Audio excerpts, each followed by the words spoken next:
Assalamualaikum everyone. This is Srahak from voicespeaker.net. Here we have our exclusive interview with Mr. Zaheer Ahmed. He is a Deputy Inspector General in the Pakistan's Police Service, and he is currently a recipient of the prestigious TIP Award, the Trafficking in Persons Hero Award. And आज हम लोग बात करेंगे in particular regarding how he was nominated for this award, what kind of services he rendered in the field of human rights. And thank you so much, Mr. Zaheer Ahmed, for joining us. It's a pleasure, John. Okay. So, Mr. Zaheer Ahmed, I would begin. पहले आप बताएंगे कि how was it कि आपको इस award के लिए nominate किया गया था, and when you found out about it, how did you go about things? Thank you very much. First of all, it's an award for Pakistan, and it's a proud moment for all of the Pakistanis because this award has a great significance as far as it reflects the international recognition of the efforts that Pakistan has put in against the human trafficking in Pakistan.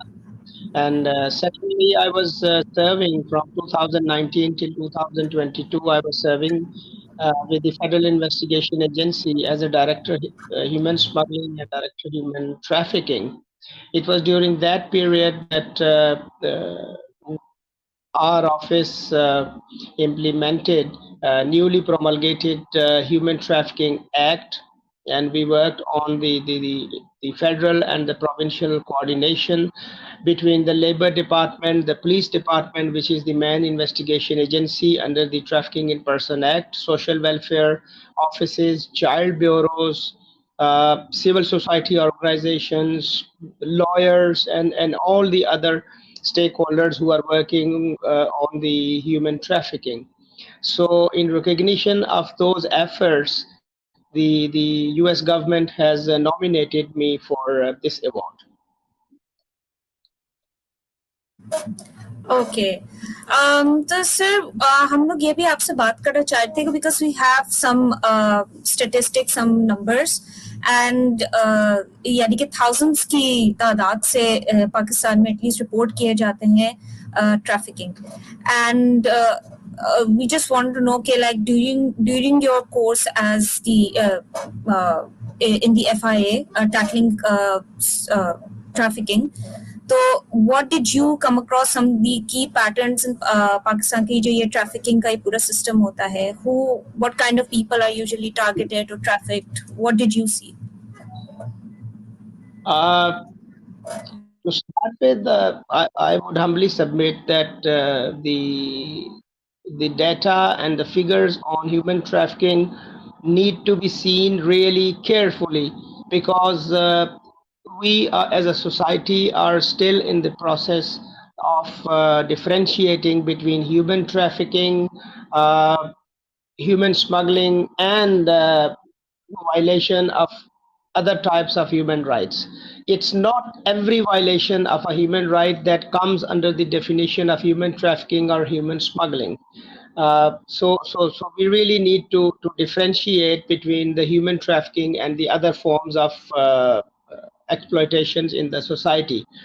What we are doing is that every exploitation that we see in the society, we try to report it or we try to quote it somewhere as a human trafficking, whereas in the eye of law, it is not human trafficking.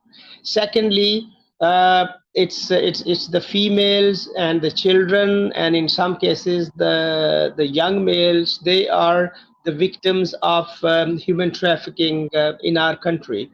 Human trafficking is basically the violation of the fundamental rights of an individual, violation in the sense of freedom of movement, freedom to receive sufficient amount when it comes to work, and also fundamental right of not being sexually exploited by anybody. So it's basically three categories: it's the females, it's the children, and in some cases the young males who are victims of human trafficking.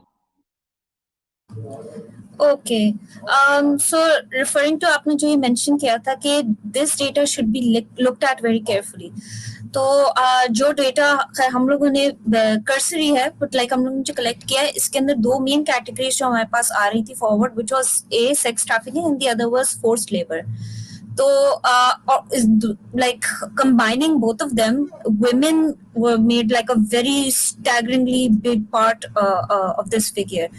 So, besides, how do you feel कि women and children especially इनको किस तरीके से ये target किया जाता है? What sort of vulnerabilities are exploited when it comes to women and children by traffickers?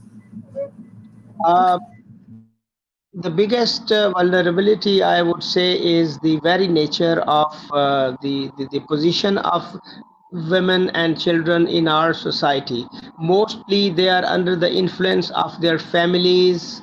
So it's in many cases we would see that the families who were actually involved in human trafficking of the females, uh, in terms of, if you see human trafficking in forced labor, in many cases of forced labor you would find the family members, the elders, the parents, the brothers and sisters who are forcing their children and their females to go on the road and do this begging thing. So it's the very position of the female and the children. The second biggest vulnerability is the issue of awareness. Then there is a lack of education on the part of female and children, and because of that they become more vulnerable uh, to the economic exploitation. And then poverty is another kind of vulnerability, and I would say that poverty is the biggest vulnerability that the female and some young males have, because of which they are lured into the advertisements of the attractive employment opportunities, and when they get there they are confined in the houses or compounds, and they are forced into forced labor and sex trafficking. Okay आपने ये भी mention किया था कि like when you were in the FIA तो फिर वो enact हुआ था prevention of trafficking persons act. So did you feel that prior to this act और फिर इस एक्ट की आने के बाद there was there any marked difference in the response to curbing trafficking in Pakistan? Yes, because uh, I mean, one of the biggest evidence that we have in terms of response is this award itself. The U.S. government recognized the efforts after the promulgation of that particular act in terms of crackdown on human trafficking, and they realized that Pakistan has done significantly well, though still a lot has to be done. But yes, I would proudly say that after the promulgation of that particular act, there was a national action strategy developed by the Federal Investigation Agency, and under that national action strategy, different measures were taken to crack down on human trafficking. Uh, for example, the introduction of rules under those laws. Then there were different capacity building programs, and then there was the introduction of federal anti-trafficking committee. Then there were provincial anti-trafficking committees were introduced. Then the standing operating procedures about the working of these committees were announced. And then the victim identification, standing operating procedures, how the victims would be rescued, how the victims would be taken to the child bureaus and social welfare departments. So quite a lot has been done, and still a lot has to be done. Sir एक जब ये law की enactment हुई थी and आपने mention किया था कि a lot of things were done, a lot of things still remain to be done. So आप कहते कि ये committees establish की थी, so अभी जो existing mechanisms हैं, whether it be the police, government की तरफ से कोई committees हों, even NGOs, do you think these mechanisms, are they working as intended, and is communication, coordination between these यानी कि different institutions and bodies, are they working as intended? Uh, Yes, they are working on ground, but like you said, there is always room for improvement in the systems. There are always scopes for improvements in the standing operating procedures because the nature of the offense keeps changing. So it is imperative that the interagency coordination which are working on this system needs to be updated and needs to be on regular basis, not on the incident to incident basis, but it has to be monthly or twice in a month, or as the schedules allow. The coordination has to be improved, which is a key to the offensive against this offense. Sir आपने ये भी बात की कि definition of the crime trafficking ये change होता जा रहा है. So how do you think कि कोई आम शहरी है या फिर आपकी कोई NGO काम कर रही है, how can they detect or tell this is a trafficking situation, and obviously coordinate with the authorities in this regard? How can a normal standard citizen understand a trafficking situation?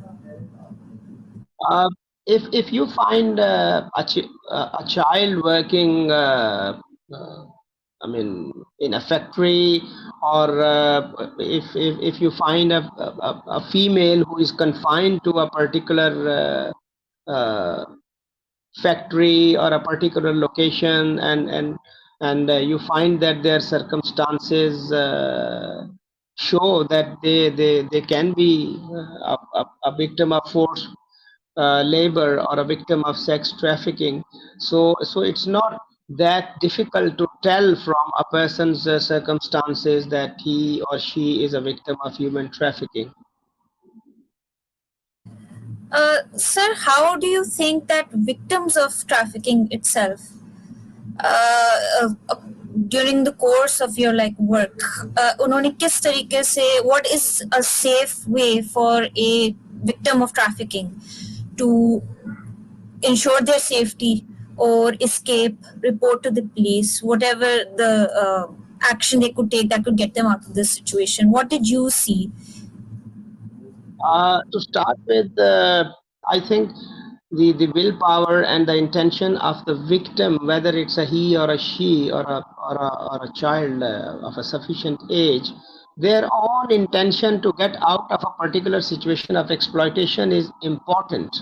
Unless they are willing to report their miserable conditions to the police or the child bureaus, or to so many helplines that have been established across the country. The civil society organizations have their offices across the country. They are running some helplines for these victims as well. So firstly, the victims have to decide that they want to get out of this situation of exploitation, and secondly, they can report their situation to a local police station, or to a media person, or through the helpline numbers which are available in the media, or which are available through some other mediums. They can also call a friend or a family member to tell that they are being exploited, so authorities should take an action. Sir, what do you feel कि अगर if a situation ऐसी होती है कि someone was trafficked, rescue कर लिया उसको उसको उस situation से extract कर लिया, उसके बाद what is the rehabilitation process, if any? उनकी safety and security कैसे assure की जाती है once they have been rescued from their situation? Are there any mechanisms in place? Under the new human trafficking law, there are specific provisions regarding safety and rehabilitation of victims. It is mandated on the government to ensure that the victims are residing at a safe place, and when they are appearing to the court for evidence, they are taken safely and securely. And in many cases, the under the law, there are provisions that the victims can be allowed to record their evidence online, so that their safety or their identity is not compromised. And then there are civil society organizations who are working with the child bureaus and with the women welfare departments, with the federal investigation agency, also with the provincial police, and through this coordinated effort, the rehabilitation and reintegration of victims is being ensured. But like I said, the comparatively law is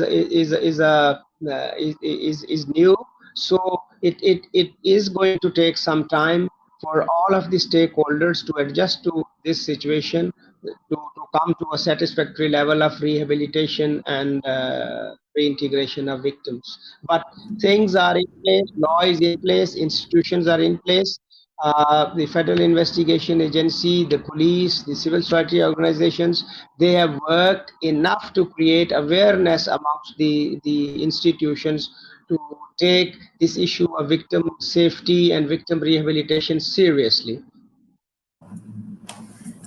Just to bring in a more recent जैसी case हुआ है अब ये एक migrant boat था that capsized off the coast of Greece, and again hundreds of Pakistani, I think around 200 Pakistanis apparently lost their lives. So do you understand कि जो ये situation थी, this is a trafficking situation जिसके अंदर like workers को illegally वो वहाँ पर लेके जा रहे थे for better opportunities through smuggling networks. It was a tragic incident, but how do you understand कि ये किस तरीके से curb किया जा सकता है? Yes, no doubt it was really a tragic incident, and we all pray for the families of the victims, and we all pray for the deceased persons. Uh, this incident, if you look at it from a legal perspective, it's exclusively a case of human smuggling and not human trafficking as it is being referred.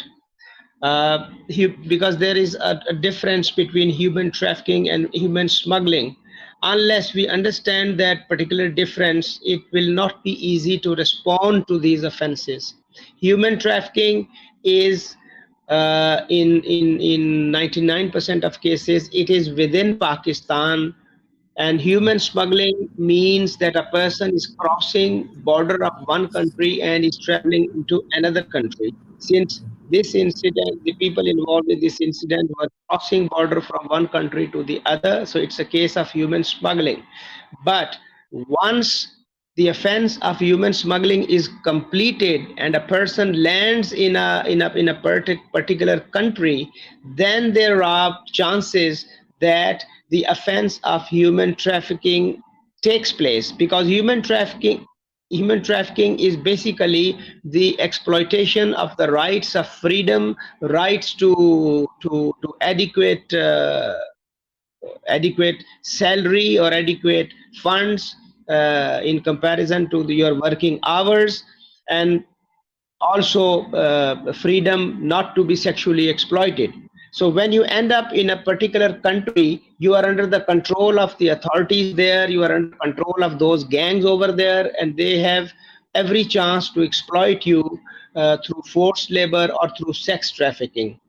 As far as your question regarding how to stop it is concerned, there is a need for awareness to the masses, that if you need to go to a particular country for job, there are opportunities which are available. One can apply through online applications or get in touch with the legal registered agents who have the legal mandate to send people across for the job opportunities.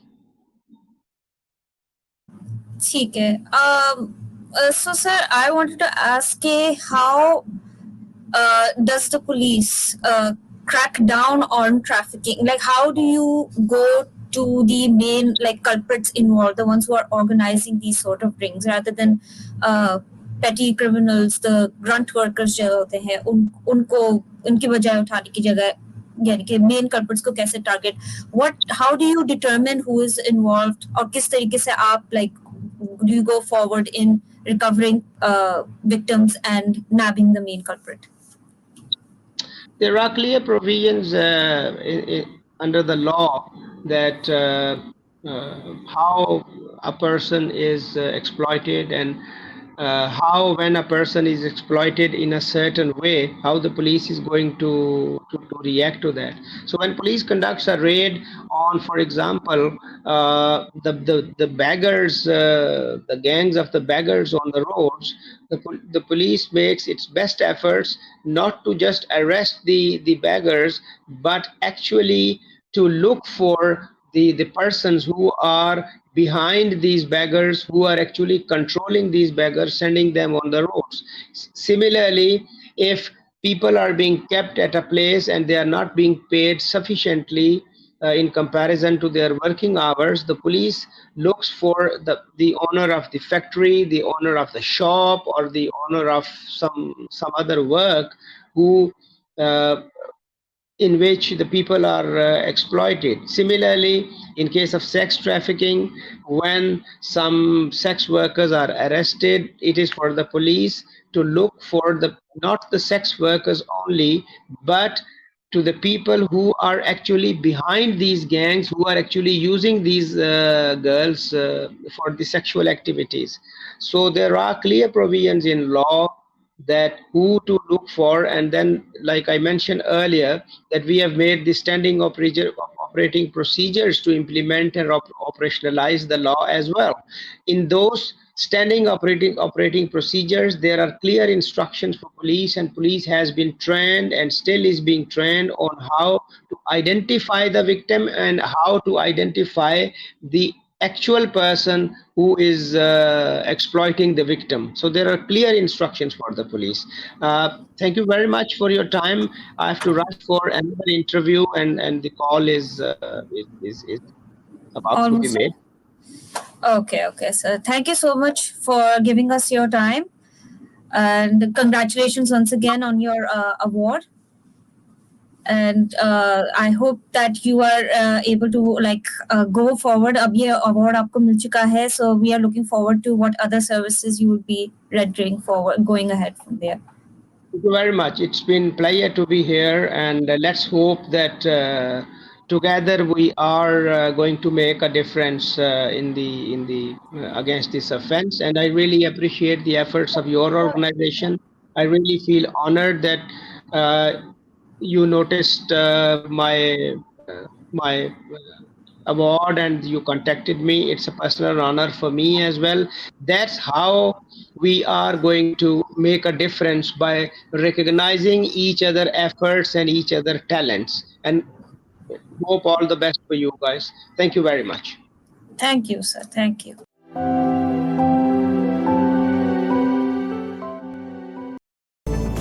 आपकी खबर, आपकी आवाज़, voicepk.net